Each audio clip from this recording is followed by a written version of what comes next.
Welcome back everyone. Today we are going to take a look at a 2016 horror thriller movie called Pet.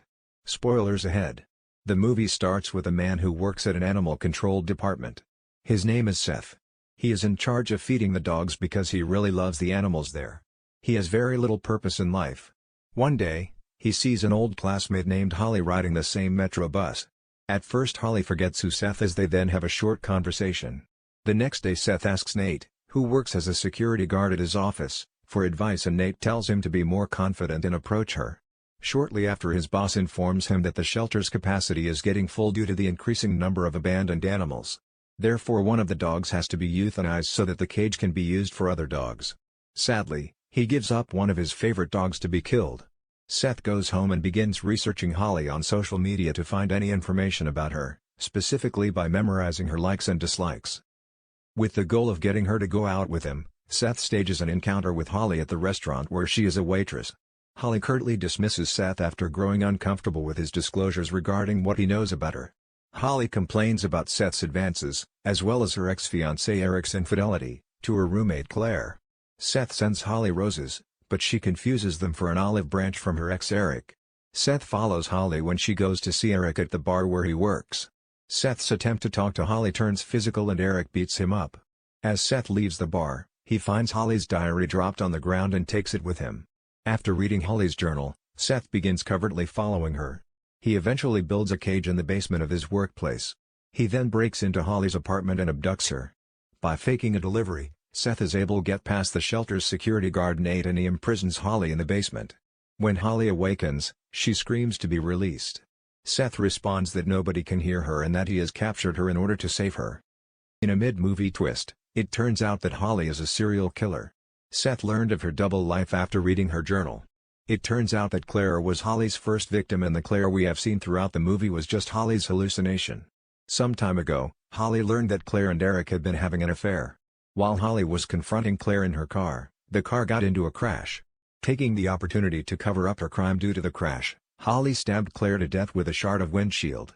Holly discovered that she loved murdering Claire so much that she couldn't help but continue to kill, mainly killing homeless people. The real reason Holly left Eric was that she was worried she would eventually kill him. Seth vows to save her by curing Holly of her homicidal tendencies, and if he can't, to leave her to die in the cage. As the two interact, the power dynamic begins shifting. Holly claims that Seth is really like her and that with him, she may have found true love. Things reach a tipping point when the shelter's security guard Nate finds Holly's cage. She distracts the guard so that Seth can sneak up and kill him. Holly then directs Seth to finish off Nate by caving in his head with a cinder block. She then talks Seth through the process of disposing of the guard's body. He feeds some to the dogs, cuts up the reset and incinerates it in the oven the facility uses to incinerate euthanized pets. Once Seth is finished disposing the body, Holly tells him to admit he is a killer.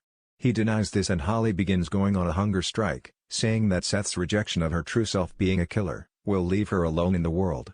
She states that the only way he can prove his love for her is to give her one of his fingers. If he is willing to sacrifice a piece of himself, it shows he has embraced her darkness. Seth remains committed to the idea that he and Holly can forge a relationship based on mutual love.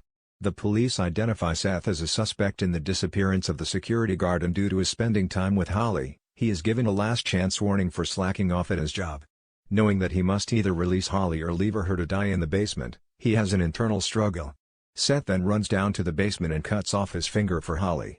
Holly grabs Seth's knife and threatens to kill herself if he doesn't open her cage. Seth frees Holly. She declares her true love for him.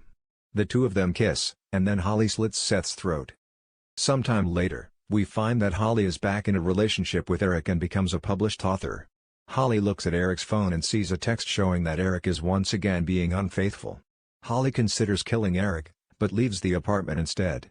She goes to an abandoned warehouse where we find that she is keeping a heavily mutilated Seth in her former cage. Apparently, she sewed up his slit throat and kept him alive. Holly explains that because Seth allows her to mutilate him, she is able to live a normal life and not kill people. She says that Seth indeed saved her as he promised to do. Let her have a normal non-murderous life through his sacrifice, allowing her to exercise her homicidal urges on him. The two hold hands as Holly once again says she loves Seth, who seems to reciprocate her love. Thanks for watching. Make sure to like and comment on the video if you enjoyed it, and subscribe to the channel to see more of these movie summaries.